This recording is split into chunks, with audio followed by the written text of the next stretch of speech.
Welcome to LOA Today. Walt Thiessen and life coach Wendy Dillard here. Today is Tuesday, March 13th, 2018 at 4 p.m. Eastern Time, your second daily dose of happy for the day. And I have to say, Wendy, this has been a good day. We had a great show this morning with Cindy. And since then, I have been working diligently on editing this book that we've been promising people for a couple months now, because I figured, you know what, we should probably actually finish and deliver the darn thing. So, so I've been working like crazy on it. And I actually made some really good progress. I've got to the part where I'm working on the stories that Louise and I are submitting. And that's been an interesting experience, to say the least, because you know how it is. Anytime that you're telling your own manifestation story, you're reliving it. And that's what I'm doing. And, you know, sometimes it's good to relive it. Sometimes it's a little painful because you go through painful stuff sometimes. And so my emotions are kind of all over the board right now. So I'm really looking forward to doing this show to, like, get back in that great place again. Because that's what happens. With each one of the three stories that I wrote, because I would write it, and then I'd reread it, and then I'd write it again, and then I'd edit, and then I proofed it, and then I would, like, oh my gosh, I had so many iterations. It wouldn't surprise me if I redid every story or reread every story at least 15 times. Yeah, I know that. I mean, literally. But I got to tell you, Walt, I ended up so inspired by my own personal experience every single time. I felt lifted, truly lifted in my life after it for like at least a week. And I was like, ooh, this is good stuff. That's great. That's a wonderful response to get. That's really the ideal one, because when we relive these stories as we tell them, ideally we want to remember the high point, and that's what you were doing. You were living those high points, so that's fantastic. I probably should do more of that. In my stories, there were still some low points, but you know, they didn't keep me. I wasn't stuck in that at all. I know in my own personal life, I've moved so beyond the vibration and energy of what was negative in those stories that I didn't go there at all. And I just got so emboldened and like encouraged by recognizing my own character, recognizing I have great perseverance. And, you know, when I focus on something, I don't give up until I've got what I'm looking for. And I'm like, this is good.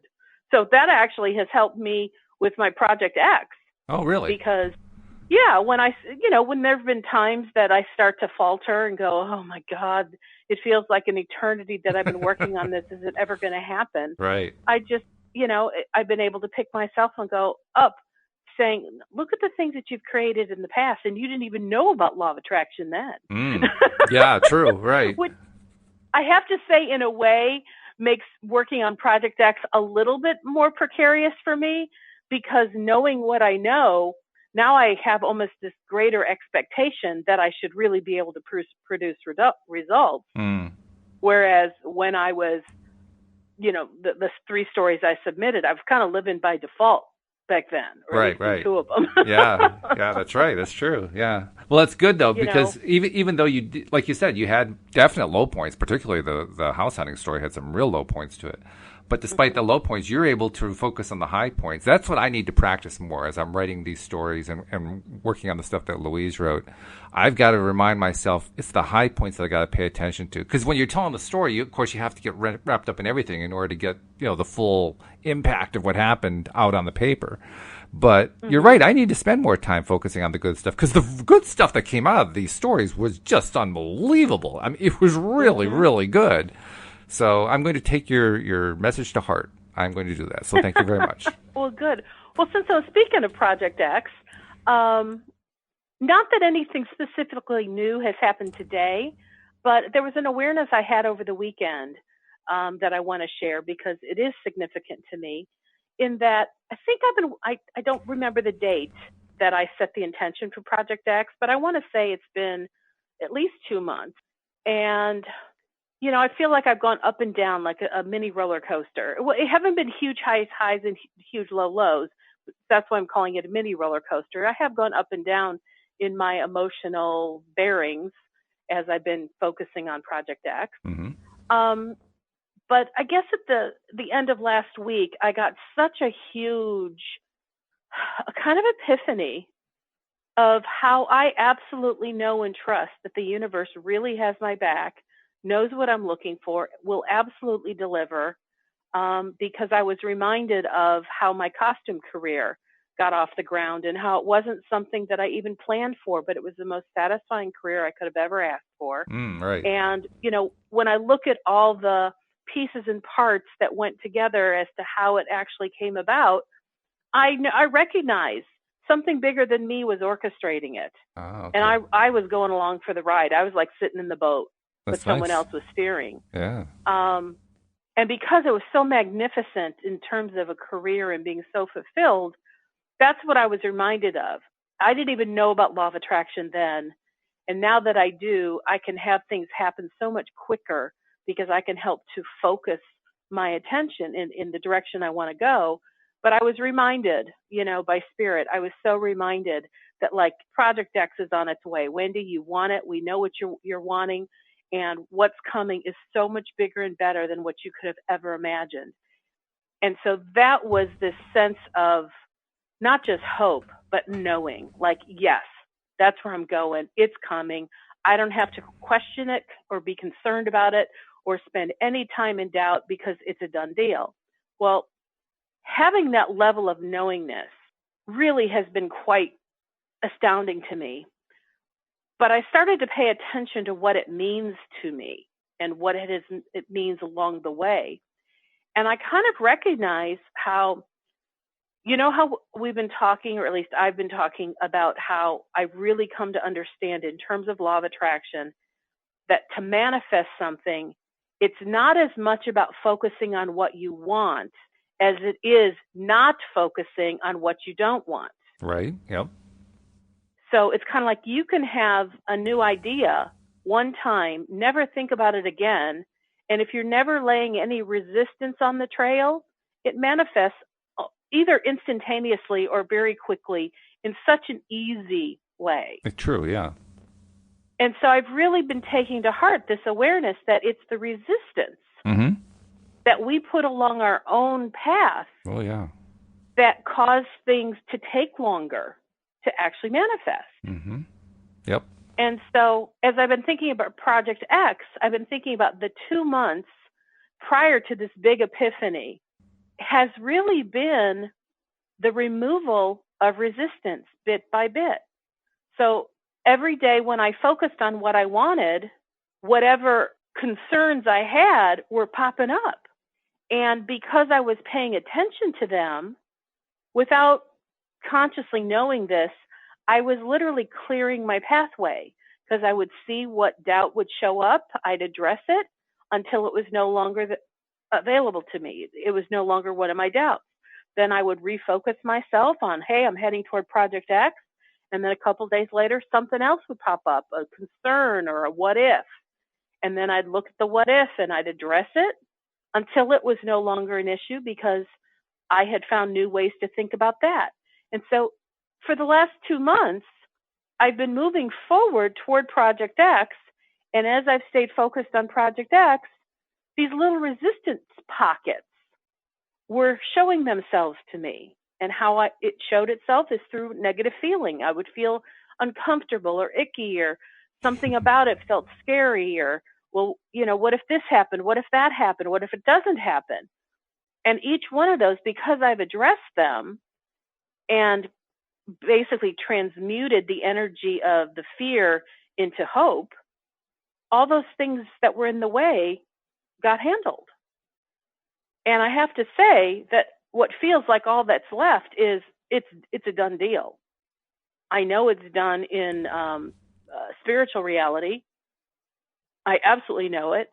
I believe that everything on an earthly plane is being positioned for me. So it's like Project X is moving and grooving, and I know it. But the thing that feels so cool to me is that while I've been working on manifesting something specific, the learning along the way has been tremendous. And recognizing that by focusing on Project X, all these negative things were popping up. And I'm grateful for them popping up because they were the resistance pockets that were preventing Project X from manifesting quickly. But I dealt with each one as they came up. I wasn't afraid to look at it. I didn't push it under a rug. most of the time I talked about them on the show.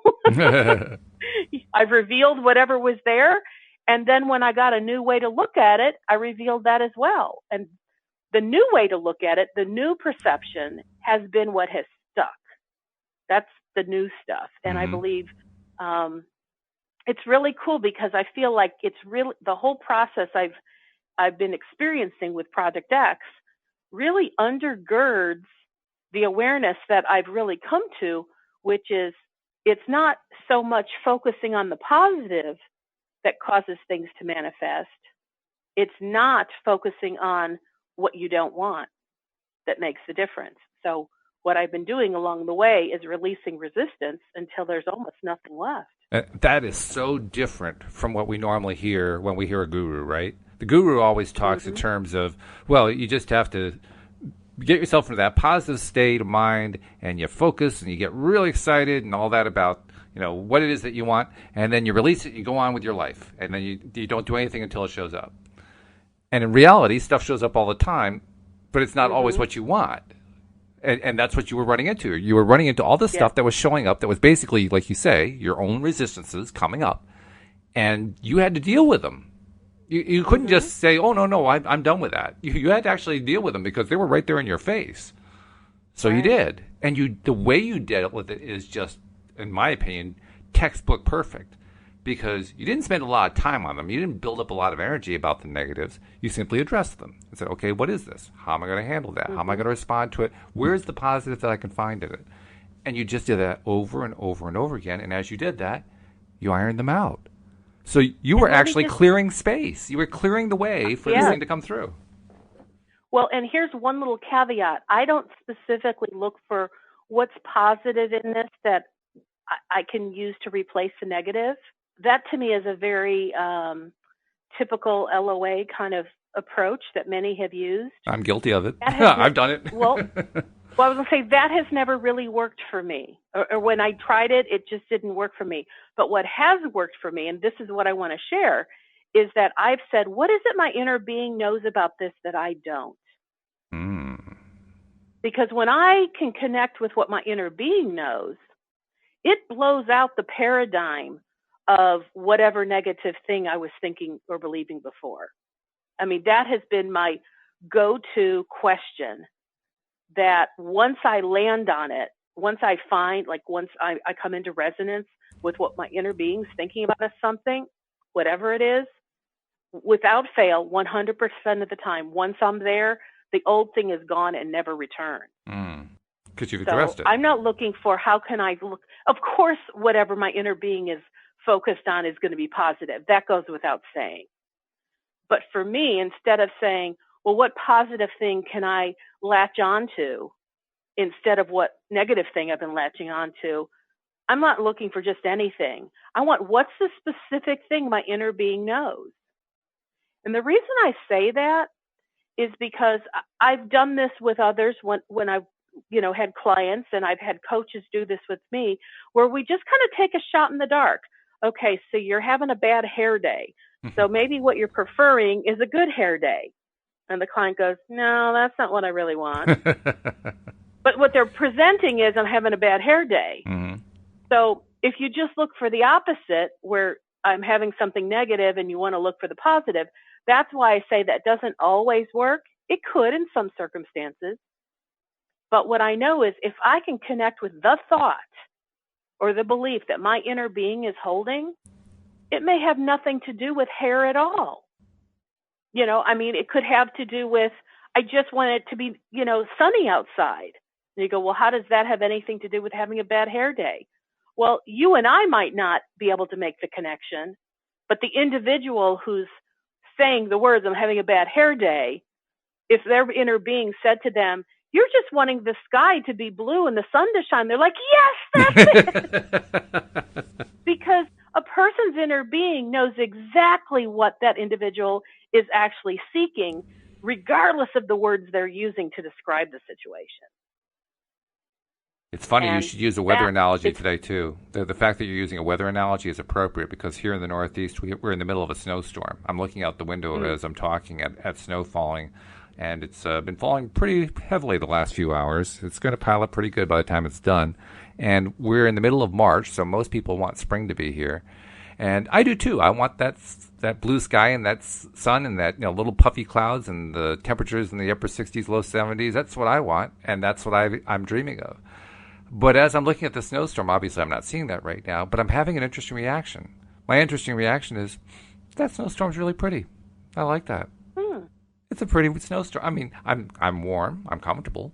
I'm sitting in a nice warm house, right? I'm talking to you, talking to the audience. It's not a bad thing. This is actually a pretty good thing. I feel pretty good right now.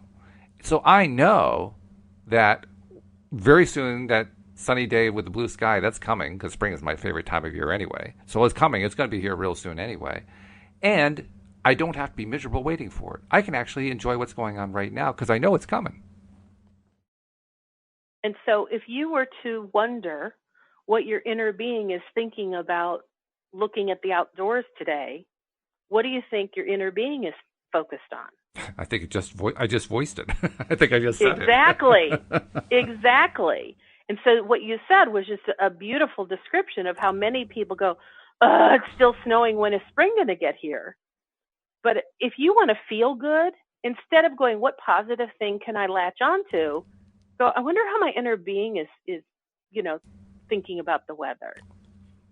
Well, the inner being, it's exactly what you said. I'm warm. I'm snug as a bug in a rug. I can sit and, have my hot chocolate while I'm talking to friends and on a topic that's really fun, getting to enjoy the beautiful snowflakes, knowing spring will come like spring always comes, but I'm enjoying what's here today. And it's really pretty, by the way. I mean, that's the nice thing about a snowstorm. It pretties everything up really well. I don't care how ugly your area is. Everything looks nice after a snowstorm. Absolutely.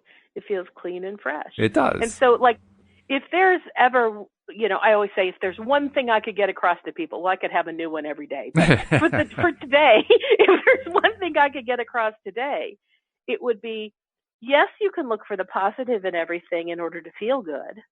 But be more pinpointed, because your inner being knows exactly what you how you can feel good today, right now, in this moment. And it may not be the same thing that makes someone else feel good, because their inner being's in charge of telling them what will make them feel good. Mm-hmm. That's so true. Whenever I'm focused on something that's unpleasant, instead of going, so how do I feel better about this? And sometimes that's where I start, but eventually I will land on, oh, yeah, I forgot to ask my favorite question. Hey, inner being, what do you think about this? Help me align to what you're thinking about, because I know when I'm aligned to that thought, I will automatically feel good. Automatically.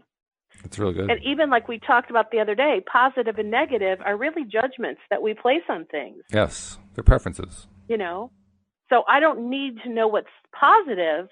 I want to know how my inner being feels about something, because my inner being is focused on something that will automatically boost me vibrationally into feeling awesome, into feeling that happiness.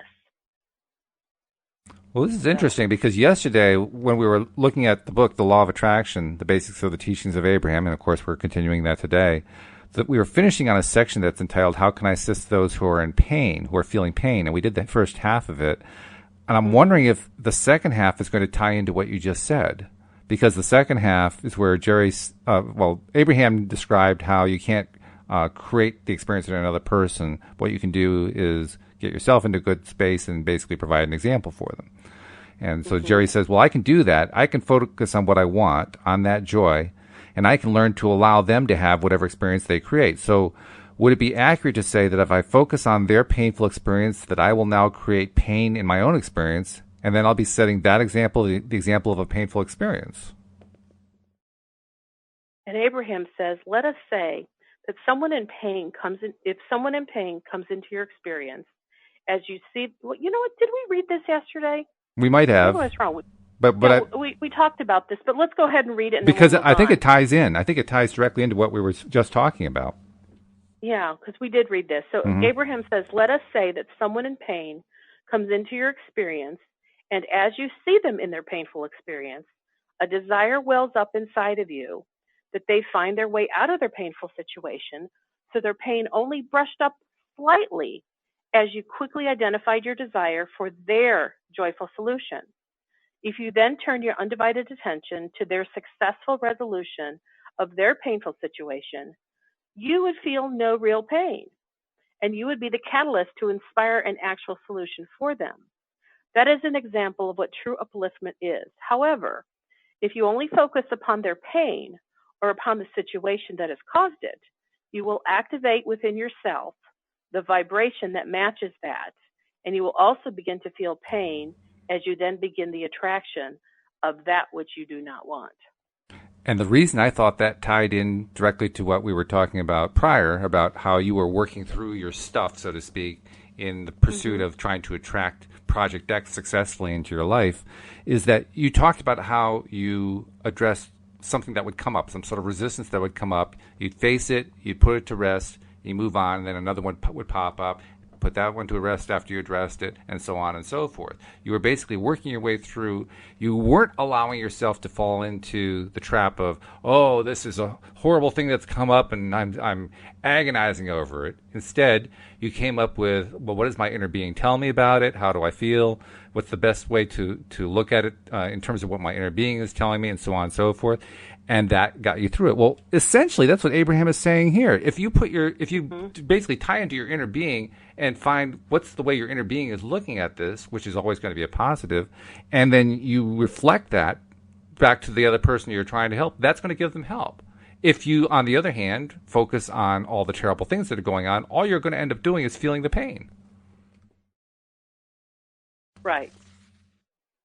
And I know that even many years ago when I would work with clients, I was so empathetic that, and on the surface, being empathetic oftentimes gives a client a feel-good experience because you're kind of wallowing with them in their struggle and you're kind of validating, like, yes, that is a horrible thing. And yes, I understand why you feel this way. Oh my gosh, yes, this person really did, hurt you, betray you, blah, blah, blah, XYZ, whatever. However, two things occurred. One, now it was much harder to move my client toward a better feeling place because we had now reactivated and kept the momentum going on what they already had been doing, which is feeling bad. And two, now I was drained. I was feeling low. I was like, oh my gosh, this poor person. Exactly. They've been through hell and back. Yeah. I don't know how to encourage them now because now I'm feeling pretty crappy myself. You're not really helping anybody at that point. No. And so it definitely was a practice and a skill I had to train myself in so that I can listen to someone, but I didn't want to become cold. No, of course. I didn't want to just kind of go, yeah, okay, so you've had that happen. Now let's move on. There has to be a much better place where I can be somewhat sympathetic, but I have even been known to say, I hear what you're saying. I am acknowledging and recognize this was a struggle for you. However, I'm not going to follow you into your struggle because that's not going to help either of us. And I'll ask them, are you wanting to come out of this? And if they say yes, I'm like, then I'm going to, help gently lead you on a path for you to leave it. But I can't go to where you are or we'll both be in the muck and the mire. Right. And when I explain that to them, they're like, oh, okay. But I was really explaining it for me. I was saying it so I could feel okay of changing the way I've done things and not being so empathetic and not following them. Oh, but absolutely. this way we were both on the same page. So I said it as much for me as I did my client, and then I could pull them out of their sand trap and we could move forward. Yeah, that absolutely works in a complete way. Now the next section also addresses in kind of a different way what you were talking about in terms of, well, shouldn't I just reach for joy? So let's see what they have to say here. It says the subhead is setting a joyous example the key? And Jerry asks, is the key to just continue to seek joy myself, to set that example and allow the others, really allow them to have whatever experience they're choosing in whatever way they are choosing it for themselves? And Abraham says, you really have no other choice but to allow them to have whatever experience they're attracting, because you cannot think for them or vibrate for them, and therefore you cannot attract for them. True allowing is maintaining your own balance, your own joy, no matter what they are doing. So the advantage that you offer them is that as you remain in balance, connected to your own inner being, aligned with the wonderful life-giving resources of the universe, and you hold them as your object of attention, they benefit. Mm. The more you feel good as you hold others as the object of attention, the greater the power of your positive influence. So there again, connected to your inner being. Now, if you're helping somebody else, it's even more important to stay in that connection and to get signals from your inner being. I love the idea of being greater, having greater power in my positive influence. Yeah. And how I can be more influential is by holding them as the object of my attention, by viewing them as whole, happy, healthy, successful, radiant, vital, instead of whatever they're actually talking about. And I'm sure you do that all the time as a coach. I know, I'm not a professional coach. I do a podcast, but that's about it. But in my own life, I have tried doing just that. I actually should be thinking to myself to do it more often because I've been successful. But on those occasions where I knew someone was struggling in some way, when I remembered to focus on them and think of them in that positive light and think of them succeeding and think of them, finding solutions to the things that have been troubling them and just basically holding them in that positive light in my mind, invariably I get a contact from them sometime in the next few days that basically confirms that things have turned around for them. It's really amazing how often that happens. That's cool. Yeah, it is real cool. It's almost like, well, why don't you do that all the time? What's wrong with you? Well, and you know what? It really matters not whether someone's a coach or calls themselves or not, because we all can be uplifters. That's true. Yeah. Every one of us. And just because I'm not in a coaching session doesn't mean I'm not wanting to still provide something that's encouraging and uplifting for the people I come in contact with. And quite honestly, it's one of the reasons I like doing the podcast. I mean, one of the thoughts I hold in my mind is our listeners. And I think of them as being wonderful listeners, fantastic people, advanced deliberate creators. And I imagine them doing the same kind of thing, holding people that they know in their minds in the same way. And I imagine the ripple effect of that. Can you imagine, like hundreds, thousands, tens of thousands of people doing that on a regular basis? Can you imagine how much improvement we'd see in this country and in this world in such a short period of time just through that? Oh, it's an incredible, astounding expansion. Yeah. Yeah, I'm totally on board with that. I love that. I mean, just that inspires me. That's why I keep asking myself, Walt, why don't you do it more often? Come on, get with the program.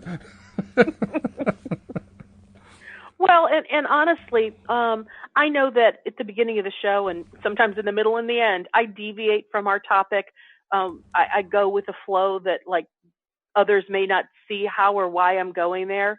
But if I feel I have something to share that is my own personal experience, and I know sometimes it's not the way the average law of attraction guru speaks, but it's the experience that I've had of how I've gotten to success, I choose to share that. That's an area I want absolute transparency, because if I were to just tell somebody, do this, do this, do this, I promise you almost 9 times out of 10, they won't be able to accomplish the success that they're looking for. What people I think really need is getting inside of somebody's experience to watch it for themselves. I mean, even though there's a ton of reality shows on TV these days, and some of them, in my estimation, are kind of goofy and they're things that I don't choose to watch, not because I judge it, it's just not something that appeals to me. The ones that really do are where you're really watching kind of people's real lives. I'm very interested in certain things. Like I love the ones where people are out, in Alaska and living off the land. I'm incredibly fascinated by that. And I want to see, what does it look when they do a cattle roundup, and what does it look like? How do they get through, different weather conditions? And just watching them and listening to the things that they say really gives me new insight. But if they were to have just written a book and said, well, this is how you survive the wildlife and the extreme temperatures in Alaska, I probably wouldn't take from it nearly the same as what I do by watching them and getting inside their heads while they're going through the struggle. And so therefore, that's what I try to bring as much as I can. Here's what I'm struggling with in this moment, or here's the epiphany that just came to me. Or while we're on the show, while you and I are talking, I'll go, here's what's coming to me right now in this very moment. Sure. Because I really want to share with our audience, those who maybe haven't yet experienced what I have experienced, this is what it looks like, sounds like, and feels like for me. You know, and it doesn't mean it's going to be that way for somebody else. No, not necessarily. But I my hope is that if I can give them some insight as to how it experiences through me, that when maybe they have a moment, they can go, oh my God, I just had a moment, just like what Wendy talked about. This is what that looks like. This is what my inner being has been trying to say to me all along. Or this is what my inner being sounds like. Didn't even know that. You know? Yeah. And I've had tons of ahas when I've listened to other people be so transparent that I go, oh, I've had that happen a million times. Sure. I just didn't know that's what it was. And here I've been looking for that, but I hadn't recognized it. Now I can recognize it in my own life. How cool is that? Yeah, that's right. And speaking of reality TV shows, you mentioned that you get all this cool stuff out of reality TV shows. When I think of the term reality TV show, I often think of the more dysfunctional ones, you know, like Real Housewives of Atlanta or something like that. And the one thing I love about those shows, well, two things I love about them. First, I don't watch them. That's the thing I love most about them. But the second thing I love most about them is that there's a serious point here too. You're right. It's funny, but it's serious at the same time. The serious point is, I look at very briefly, because I don't watch it very long, I'll look at like 10 seconds of one of those Real Housewives shows, and I'll remember this is reality TV, and I'll look at it and I'll say, that is like no reality I have ever known in my life. If I ever needed proof that reality was malleable, this is it. Because that has nothing to do with any reality I've ever seen. So if that reality exists somewhere, then clearly reality is totally malleable. Well, and reality is what you create it to be. Yeah. I mean, we both live in the same reality, theoretically, according to the realists, right? Well, if we live in the same reality, I should be having the same experiences as those housewives, and I promise you I am not. And I think they had Real Housewives of Dallas? Yeah, they probably did. I think all the big cities got them. I don't know a whole lot of women that act that way or look like that either, but then maybe I'm not going to the posh galas that they're attending. Because I'm in Dallas and I don't act like that or look like that. But to me, seriously, that is real proof in my mind that reality is completely malleable, because you have two entirely different realities there. That's so different from the reality of my world. I think I like to say reality is truly what you make it. It literally is, yeah. So every reality show that you're thinking of, whether on one extreme or another, it's somebody's reality. Just not mine. It just may not be yours. Yeah. I mean, so glad. I love to watch Alaska, The Last Frontier, and Life Below Zero. Both of those shows are, and also, Yukon Vet. There's one of them that has to do with a vet that lives in the Yukon, and she does big animal veterinarian stuff. Okay. And I'm just really attracted to things in kind of like wildlife settings. But they're doing real life stuff, and I learned so much by their experience, because, you know, I'm in Texas where it's bloody hot most of the time. That's right, yeah. And the things that happen for them are very different than what happens for me, but I don't have to travel, and I can experience it vicariously through them.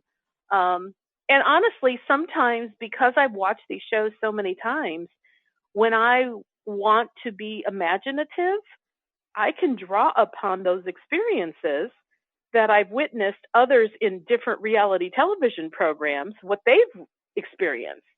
And it becomes mine, because I know that my mind does not know the difference between what I'm really living or what I imagine living. This is true.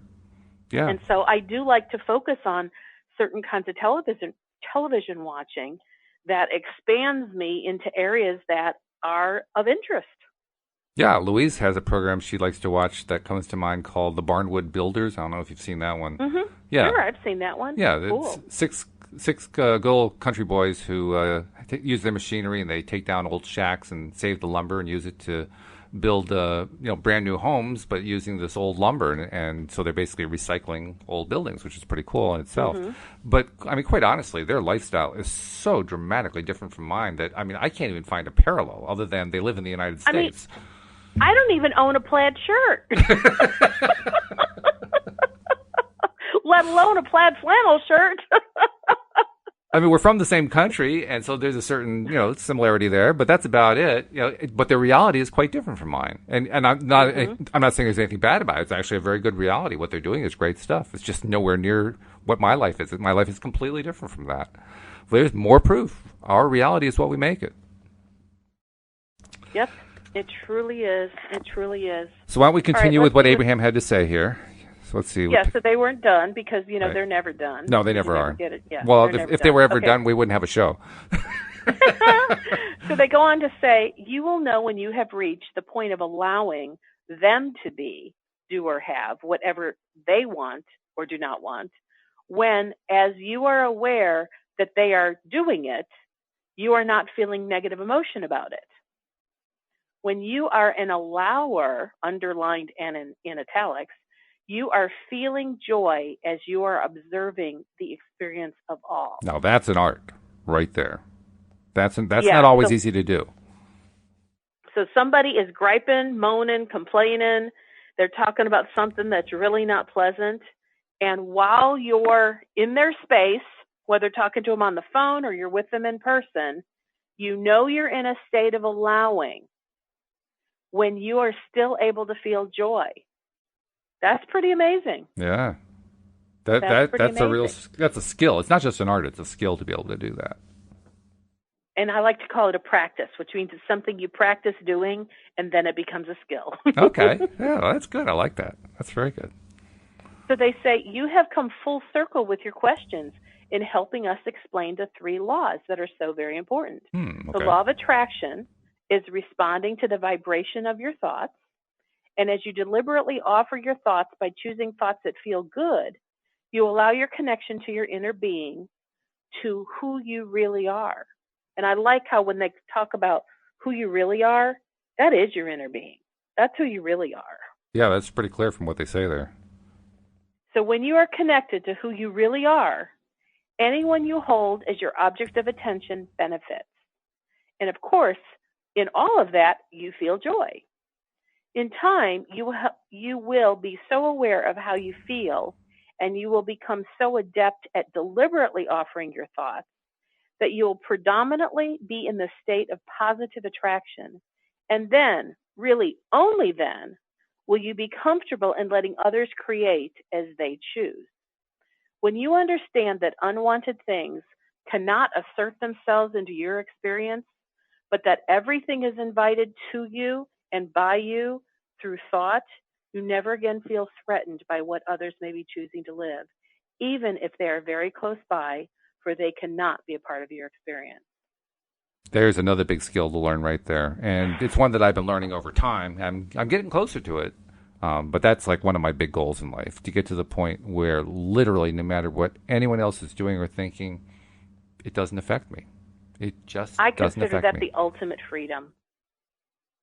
Yeah, I can see that. I mean, when you're so free that you can, because I don't like the conversation of politics. Mm-hmm.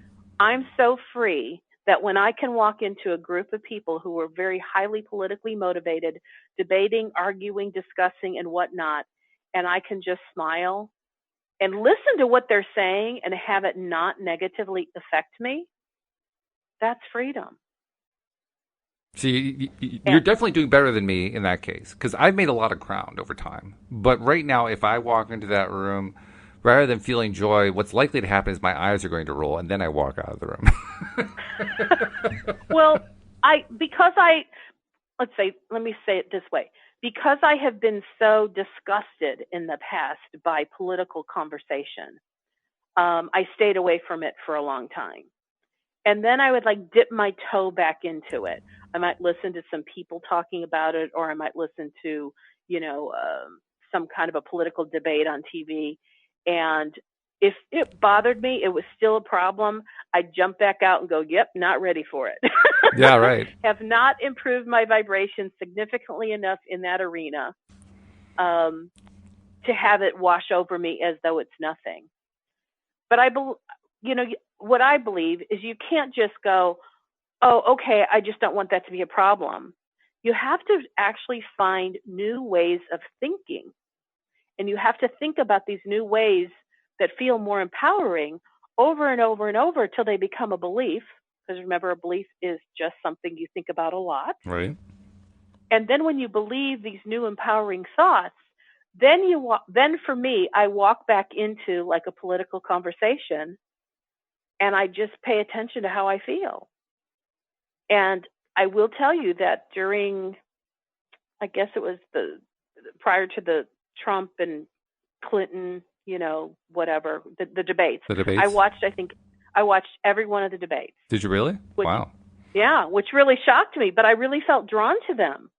So I watched every debate, and I could not tell you right now what either party stood for, but I can tell you that while they were talking, I listened to them, and I kind of almost felt into who they are. And I'd listen to Hillary, and I go, she is really speaking her truth. Mm-hmm. She means this. Whether it's good or bad for the country, this is something that from her heart, she's wanting to say, I feel like this will make a difference. Mm-hmm. And then I'd listen to Trump, mm-hmm. and I'd go, okay, he is speaking way different than Hillary, but you know what? As I really tuned into him, he is really speaking his truth. That doesn't mean it's anybody else's truth, but he really believed what he was saying. Mm-hmm. And even the way he says things, as kind of bizarre and crass as he is to most people, that is I believe he believes he's very compassionate. Mm-hmm. Now, other people might go, are you crazy? He's a lunatic. I believe he believes what he's saying, just like Hillary believed what she was saying. And to me, it was just an incredible study of humanity, but I was learning about me. I was learning that I was able to tap into anybody, regardless what side of the fence they were on. And I didn't have this sense of you're right, you're wrong, or the other way around. I just listened to who they were.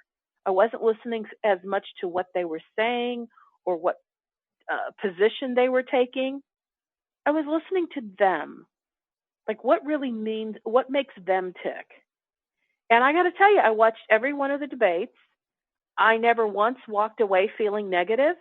And that let me know, oh my gosh, in this area, something that used to hold so much negative emotional pain for me, I'm like, wow, I must have cleaned this up sufficiently. My beliefs around politics have changed dramatically. That's because good. I really do have a belief that the people who are in our government, they're not doing it because they're trying to get rich. They're not trying to rip people off. They're not trying to control everybody, Tom, Dick, and Harry, whatever. I really do believe for the majority, they're doing the best they can trying to make a difference. Well, that's interesting because you also said that that you were learning about your inner being. And I wonder if you could just talk about that for a second, because I get the feeling there's a message there that you haven't really shared. Well, and now what I'm going to say really kind of comes more from Abraham. Mm-hmm. I've heard Abraham do several rampages about our government. Mm-hmm. And about our government, about lawyers, about doctors, about many bodies of people, that have like a lot of power behind them, about, like big pharma, that mm-hmm. kind of thing. Yeah. And at the heart of all of the rampages, there is a sense of people are really trying to do good. They're trying to make a positive difference. Everybody's going about it differently, but they really are wanting to make a difference. It's just how they do it sometimes rubs people the wrong way. Mm-hmm.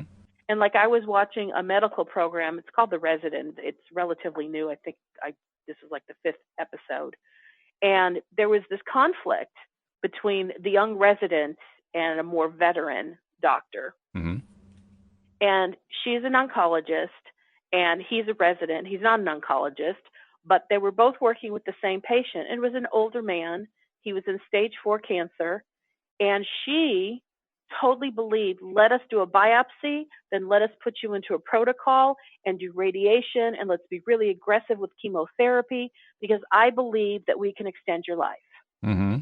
The resident had already talked to the patient and his wife, and they were asking very poignant questions like, well, how long will I really even have if we extend my life, and what's it going to take? And, and bottom line, it was like, well, you might extend your life by 5 weeks.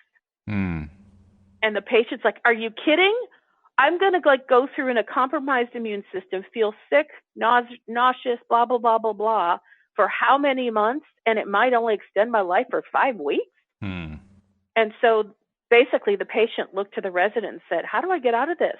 Because he was being wheeled toward the chemo room. Oh, yeah. And of course, to make drama be drama, it's like, well, this is not a prison. You can pull the tubes out and go home. Right. And so that's what he did. Mm-hmm. But as I walked, that's kind of where the episode ended. But I looked at that in terms of, okay, both the doctor and the resident really wanted the right thing for the patient.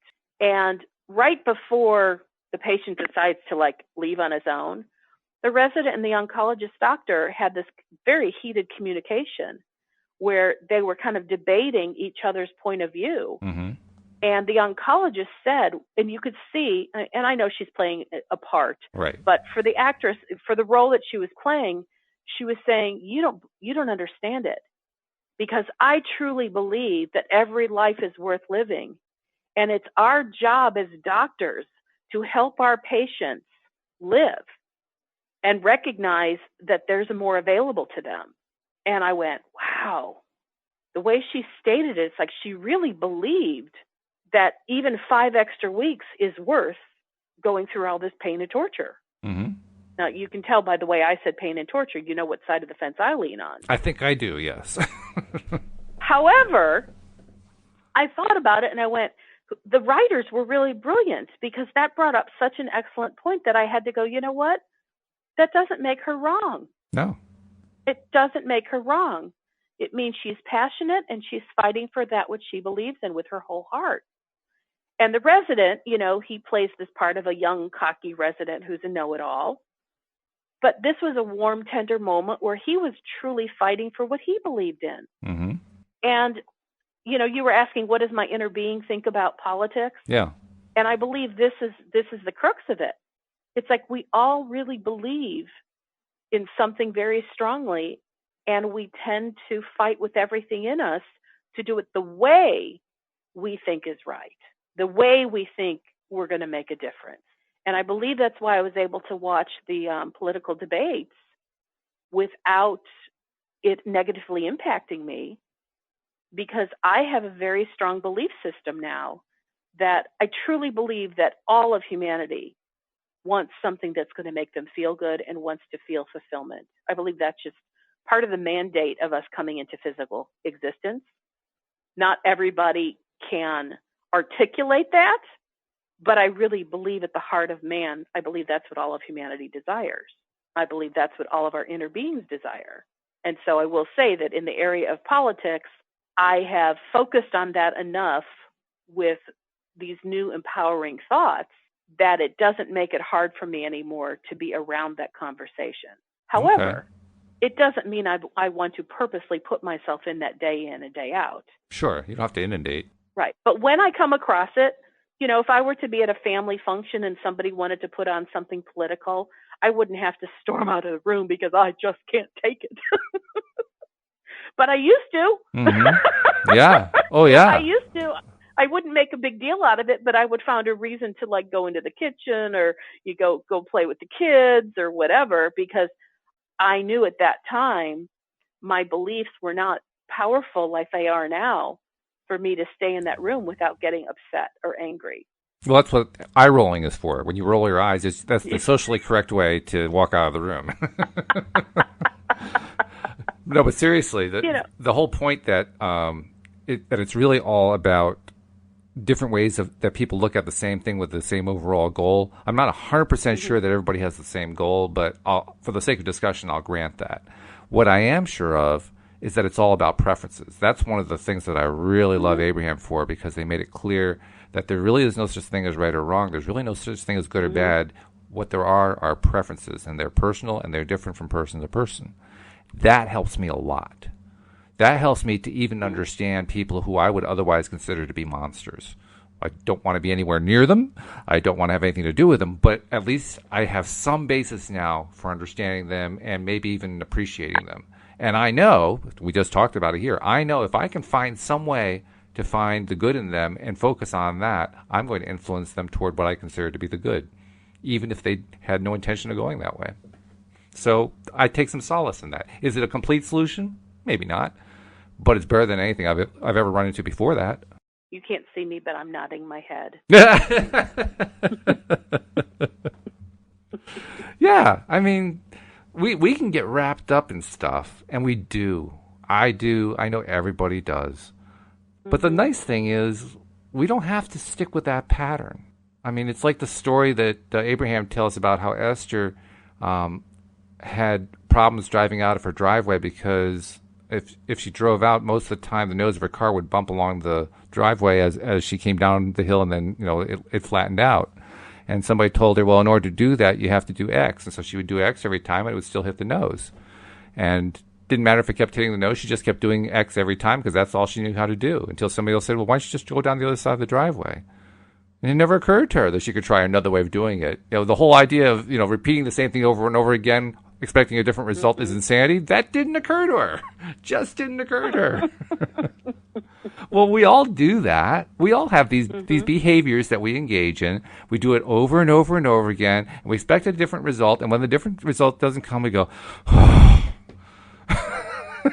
At some point, you got to laugh at yourself. Like, how many times are we going to say, before we finally get like, well, you probably shouldn't keep doing that. It's like the old joke, doctor, my arm hurts whenever I do that. And the doctor says, well, don't do that. Don't do that.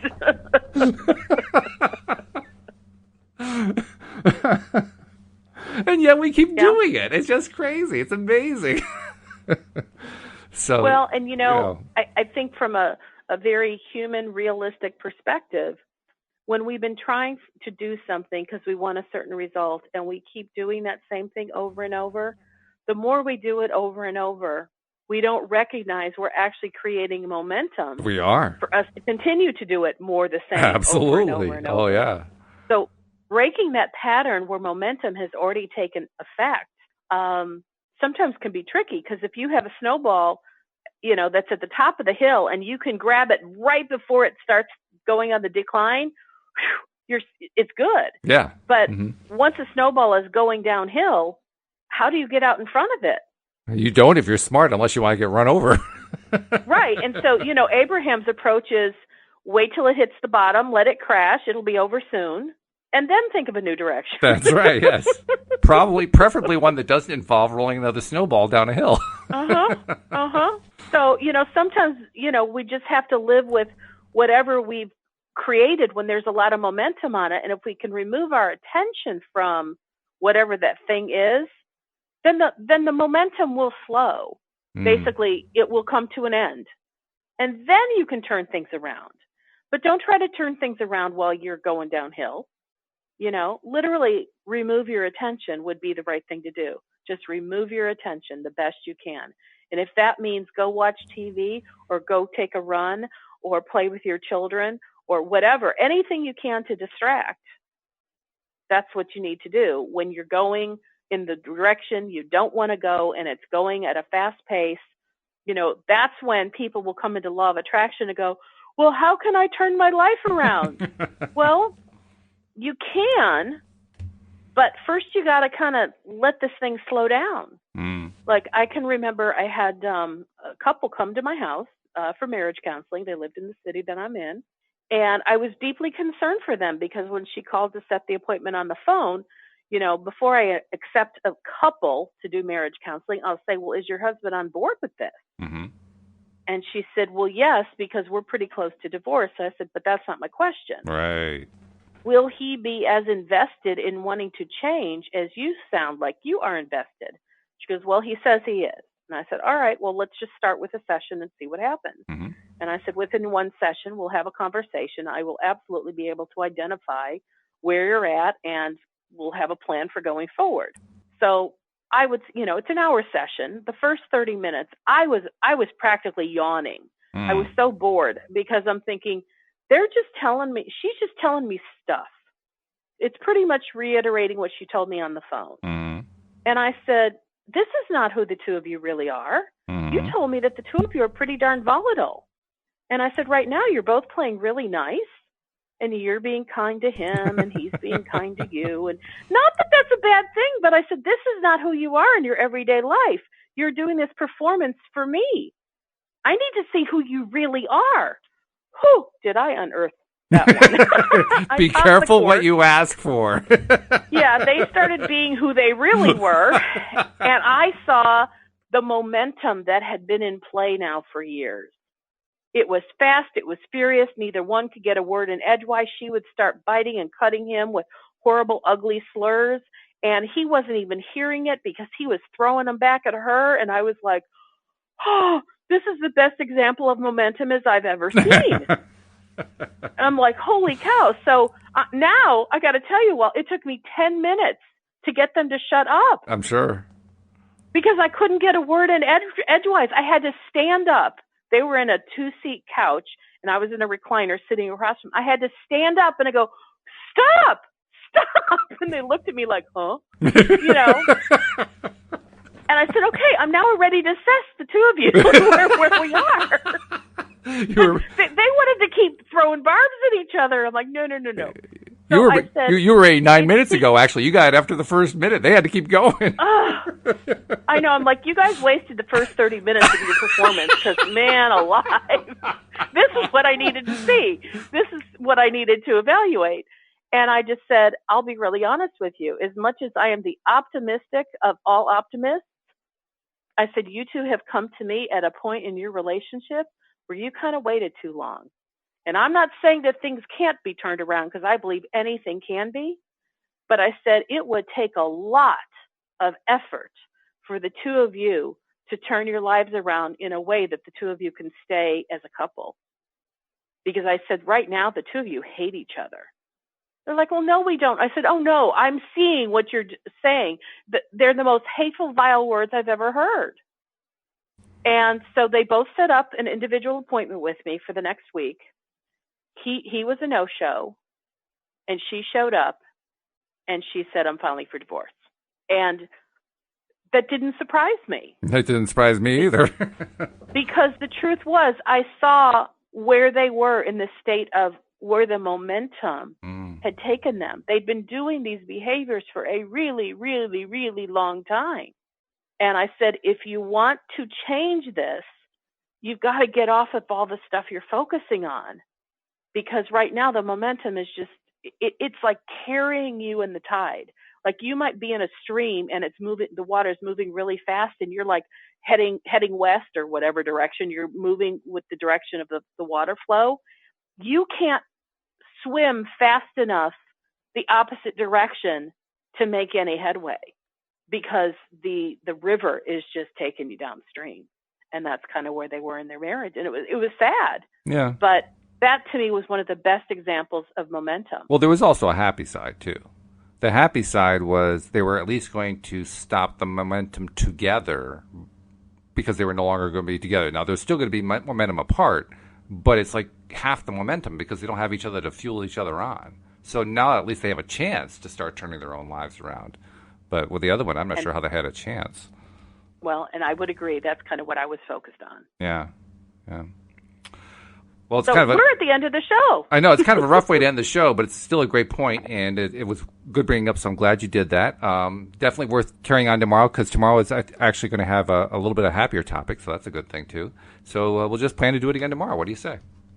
I will be here, Walt. Let's do it again. I'll be here as well. We hope you join us as well here on LOA Today. Goodbye, everybody. Bye-bye now.